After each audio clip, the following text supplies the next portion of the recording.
अस्सलाम वालेकुम दोस्तों, तुसीं वेख रहे हो मेरा पंजाब टीवी ते मैं तुहाडा मेज़बान मोहम्मद लतीफ़ खालिद। दोस्तों सब तो पहले अपने चैनल करो सबसक्राइब और नाल ही बैल आइकन करो प्रेस ताकि सारी हर नवीं आने वाली वीडियो दा नोटिफिकेशन सब तो पहले तुहाडे तक पहुंचे। दोस्तों रोजाना ते अज भी तुहाडा वीर तुहाडे वास्ते दो पैलन झोटियां ने उन्हां दी वीडियो लैके हाज़र है। नंबर एक ते जिहड़ी वीरां नूं दिखा रहे हैं मुकम्मल पुट्ठा वीरां दे सामने दोनों ही जिहड़ियां ने सूण वालियां ने। माशाअल्लाह सोहना थान लग्या, मुठ पर थान विरलां ते माशाअल्लाह काली स्या झोटी, छोटा बरीक सिंग लग्या। और नंबर दो ते छोटी जी भी माशाअल्लाह काली स्या सिंग, इसका भी बरीक, ये भी सूण वाली। ते मेरा ख्याल दिन हाली लैणगे काफ़ी सूण दे विच। टोरो है जनाब दोवां नूं।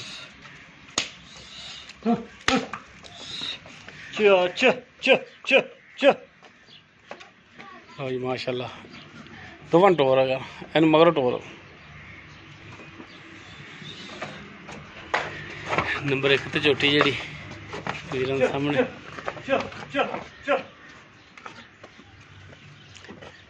हाँ जी भाई फ्याज, नंबर एक तो जी झोटी दिखा रहे आप, ये पहला है सुबह इंदा ते मूँह किवें मूँह पूरियां ने। अच्छा मूँह नहीं फाड़ के वेखे ते किन्ने दिन लैणगियां? हाँ 6 दिन कट जाएगी। ठीक हो गया। कम से कम मेरे सामने 15-20 दिन लाई भी करी। अच्छा 15 तो 20 दिन लाएगी। ये दोवें भैणां ने? दोवें भैणां ने। सही हो गया। बाकी की भी नितरा अल्लाह हुक्म नाल। अच्छा नंबर एक ते जेहड़ी आ छोटी है जी, ये तुसीं आंदे एक 5-6 दिन लवेगी सूण दे विच। हां जी इहदे थणा दी गारंटी? अल्लाह थानी यार देख माशाल्लाह साउथ सील करमारी बड़ी प्यारी थणा दी गारंटी होवेगी। हां माशाल्लाह। छट्टा फार गंड मरोड़ी या कोई पिछे दा मसला होया दा? पिछला मसला है आप गारंटी देंगे। जेड़ा ए पहले ए हैगी ए किस्मत पूरी भाई बंद यार वो तेरी गल ठीक है, वो है दुध भी नसीबां दा है, क्योंकि पहला सुबह ने सुना दुध दे नसीबां दा। बाकी थणा दी तो जनाब तुहाडी गारंटी है? हां थणा दी गारंटी देंगे इंशाल्लाह। तो थणा दी गारंटी दोगे? हां ठीक हो गया। ये नंबर एक ते जेहड़ी छोटी सी। हां जी। ते नंबर दो ते जेहड़ी आओ जांदी सी अच्छा ये तुसीं आंदे 15 दिन कड्ढेगी? हां जी 15 दिन कड्ढेगी।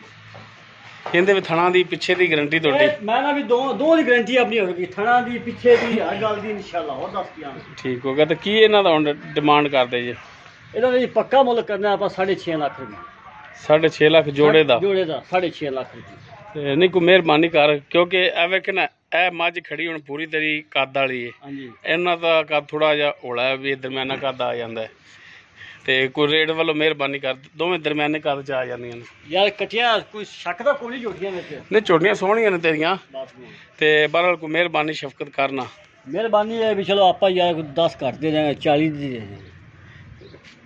10 घट 6-40 दियां? हां जी जोड़ा जोड़ा। नहीं कोई होर मेहरबानी कर, किराया भी बड़ा लगदा। आवे ना साफ सुथरी वेच सी या छोटी वे माशाल्लाह चढ़े रखी रखा। वेख ली जनाब, ते भरा भी वेख रहे ने, कितना लगी हैं दो ने भरा भी वेख रहे ने। ते बहरहाल मेहरबानी करना मजीद मेहरबानी है भी यार तू आस्ते 10 पहुंच सकदे 6 बड़ा पे झोटे देनी। 6,30,000? हां जी 6,30,000 तो घट नहीं देनी। ते कोई भरा आ ही जांदा तेरे कोल इत्थे भी, ते कोई मेहरबानी शफकत कर लेंगे उन्हां नाल भी। बिस्मिल्लाह आवे आप ताबेदार आ, नहीं भी खोल ते ले जावे। और दस किया ठीक हो गया जी दोस्तों दोनों पहलना ने। नंबर एक ते है जी दिखाई है, और नंबर दो ते है। नंबर एक वाली जी है तकरीबन 5 तो 6 दिन कोई हफ्ता लै जाएगी सूण दे विच। थणा दी गारंटी होगी। यह तकरीबन 15 दिन लैगी, 15 तो 2 दिन उत्ते भी लै सकदी, पहले भी 2 दिन घट भी ला सकदी, उत्ते भी ला सकदी है। माशाल्लाह दोनों पहलना ने मूँह माशाल्लाह वे चौगियां ने छिगियां ने, ये नहीं वेखिया मूँह इन्हां दा। बाकी डिमांड इन्हां दी 6.5 भी नहीं है, 6,30,000 है। तो बाकी इंशाल्लाह उहदे विच भी कमी पेशी मजीद होवेगी। अगर किसी वीर दे जानवर पसंद आ जांदे वो वीर साडे नंबर ते रब्ता कर सकदा 0321 57 29 251। ਵੀਡੀਓ ਅਗਰ ਪਸੰਦ ਆਵੇ ਲਾਈਕ ਸ਼ੇਅਰ ਔਰ ਕਮੈਂਟ ਜ਼ਰੂਰ ਕਰਿਆ ਜੀ। ਇਸ ਦੇ ਨਾਲ ਹੀ ਆਪਣੇ ਮੇਜ਼ਬਾਨ ਮੁਹੰਮਦ ਲਤੀਫ ਕਰ ਲੈਂਦੇ ਹੋ ਇਜਾਜ਼ਤ। ਇਨਸ਼ਾਅੱਲਾ ਮਿਲਾਂਗੇ ਇੱਕ ਨਵੀਂ ਔਰ ਬਿਹਤਰੀਨ ਵੀਡੀਓ ਨਾਲ। ਅੱਲਾ ਹਾਫਿਜ਼।